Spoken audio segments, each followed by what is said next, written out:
goddamn right. So quickly before I start talking about Westworld Season 2, I would like to say that this is a full spoilers video. As the title says, I will spoil everything. So if you haven't seen the show, you haven't finished it, please stop watching unless you don't mind spoilers, and go watch the show because it is pretty good. So basically how this review is going to work is I'm going to basically just go over my sort of overall thoughts on the show, and talk about how it compares to Season 1, what it does better, what it doesn't do quite as well, and then I'm just going to go over some of my favourite moments, or some of my least favourite moments of the show, and that'll sort of be like the big part of this review. So yeah, my overall thoughts on Westworld Season 2 was that it was a pretty great season. It was really, really great. And when comparing it to Season 1, I don't know, like, I would say that in some ways it is much better than Season 1. And I'll talk about that in just a bit. But at the same time, in some ways, because it is the second season, you don't get that sense of wonder, you don't get that sense of excitement and adventure in every single moment, just because you kind of have an idea of this world that's already been established. And so I feel like the writers do have to do a better job of, you know, making it as unpredictable and as exciting as they can. And they do succeed for the most part, I would say. But for me, the thing that makes Season 1 so good was that you actually got to experience the Westworld. Like, you actually got to see what the park was like when it was functioning with the guests. And it was just so interesting to see how this park works. You know, it's like Jurassic Park, the first film. Part of why that's so good is because you actually get to see what the park is like, or Jurassic World, which is like, getting to see the park was my favorite part of Jurassic World. And with Westworld Season 2, it kind of picks up after the, you know, the whole clusterfuck that was the finale of Season 1. And so I would say that the one thing that Westworld Season 1 clearly does much better than Season 2 is offer that sense of wonder. You know, this is something that, because Westworld is such an original idea, obviously it was adapted from a film, but it's such an original idea and it's so creative and so outside the box. And so when you're seeing that on screen for the first time, it's so fun and it's so interesting. And with Season 2, of course, you have the characters roaming around the park, going on their adventures, but obviously the park is in disarray. But the thing about Season 2 that I think they accomplished so well was that they were able to make episodes that stood on their own, that told their own story from, you know, beginning, middle, and end, just in one episode. Because for me, Season 1, Episode 2 was great, and Season 1, Episode 10, the finale, was obviously mind-blowing.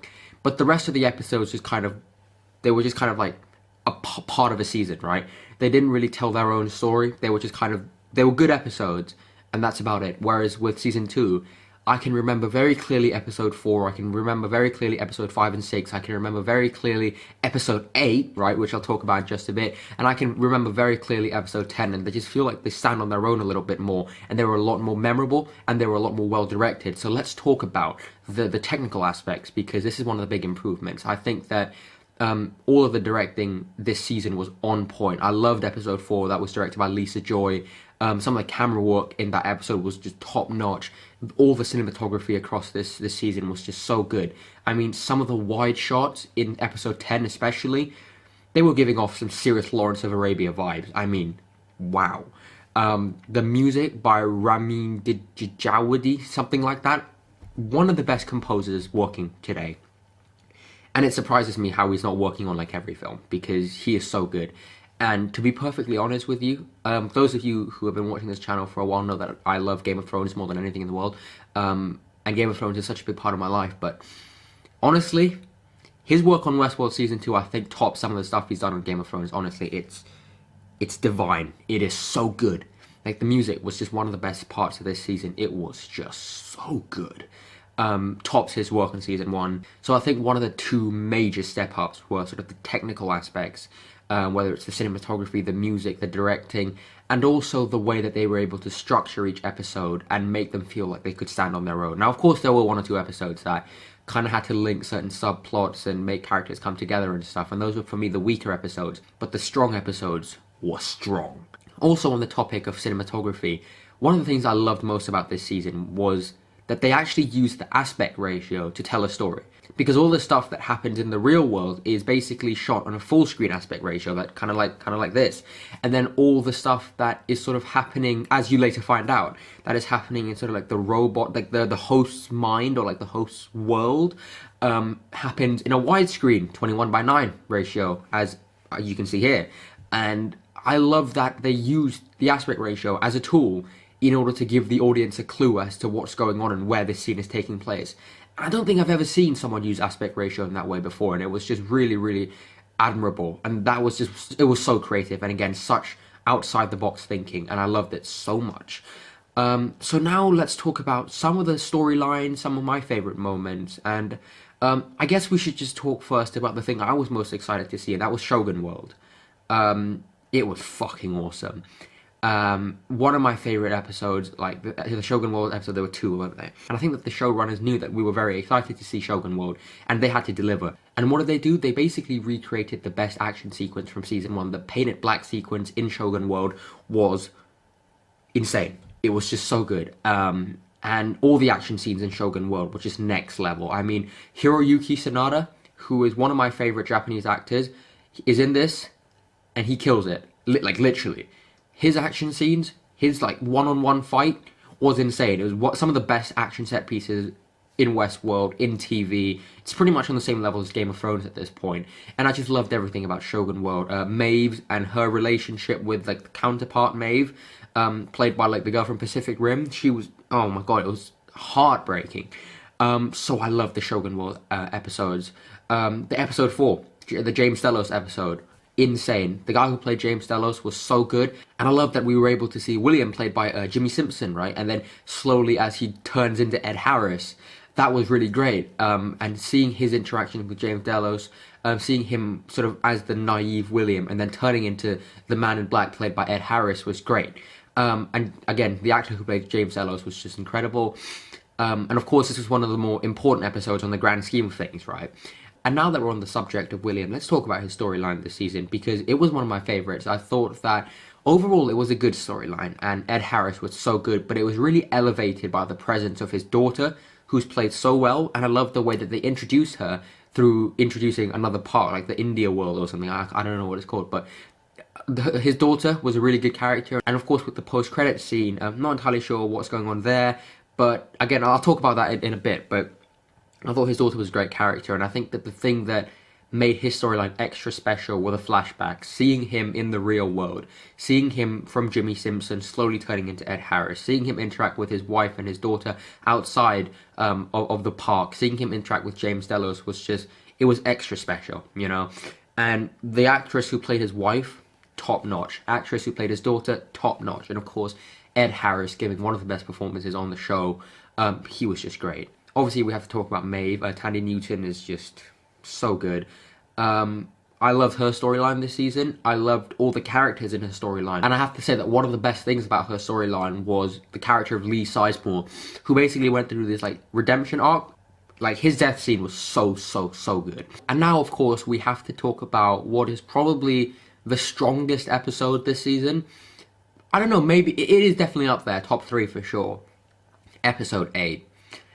Just, I love these episodes. They always do this in TV shows, where they basically just take their time to tell the story of one individual who is a relatively small part, or a big part, of the series as a whole. The Leftovers has done this, American Gods did it twice in one season, even The Walking Dead did it. And I really appreciate these episodes, because they really do feel like their own, like, film. And this one was done so well. The actor, I can't remember what his name is, but he was so good. He was heartbreaking. He was fucking heartbreaking. He was so good. The writing was so good. The directing was so good. That episode 8 was just, it was so beautiful, and it was so brutal at the same time, and I loved it so much. Let's talk about some of the other storylines now that I didn't like quite as much, but were probably the most important storylines. Dolores and Bernard. Dolores was obviously the main villain of this season, even though she was like as good as it gets in number 1, in season 1. And I just love that Evan Rachel Wood was able to basically turn the character on her head and just completely reinvent Dolores, and it was really fun to watch. I just found that it wasn't as compelling as like William's storyline or Maeve's storyline, but it was still very good, having to see her interaction with Teddy, how she basically got so fucked up to the point where she needed to change Teddy, and of course him killing himself was a good conclusion to their relationship. And obviously she is the most important character in the show, basically, and seeing her go into the real world at the end I thought was a really good ending, and I'm very excited to see what happens next. I loved the way that Tessa Thompson played her, and by the way, I thought that Tessa Thompson was really good this season. She didn't have like too much to do, and she wasn't like the best part of the season, but she was definitely very good. And also Bernard, who's basically the second, or maybe the joint most important character in the show. Again, Jeffrey Wright killed it this season. Bernard was very good.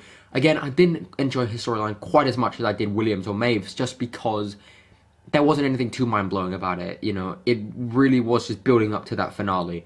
Whereas with William and Maeve, you got to see their characters throughout the season, them doing interesting things throughout the season. With Bernard, it was just kind of like, do this, drive here, do that, and then it was really good. But just that finale. Let's talk about that finale now. Episode 10.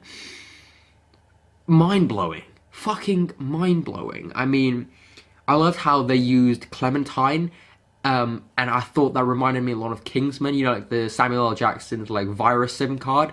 That was great, having everyone just like fight with each other. Maeve and the wrapping up of her storyline with protecting her daughter was incredible. Just going into sort of like the host world where they were met by Logan, Ben Barnes, who is just great. And he's not really playing Logan, and again, just like Tandy Newton, just like Evan Rachel Wood, he does such a great job of playing different characters, you know, because in the host world, he's not really Logan, is he? But then you have to see him playing Logan, and it's all very interesting, and it's all very, very well done, and very well written. The finale, I don't know if it's as good as season 1. I did love the finale for season 1. I think season 1's finale really made that season from a good show into like a great show.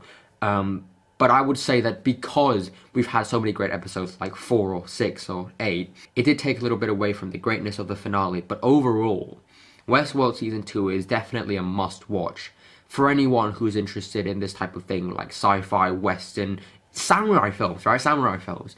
And anyone who's interested in filmmaking, the Westworld Season 2 showcases some of the best filmmaking I've seen in TV.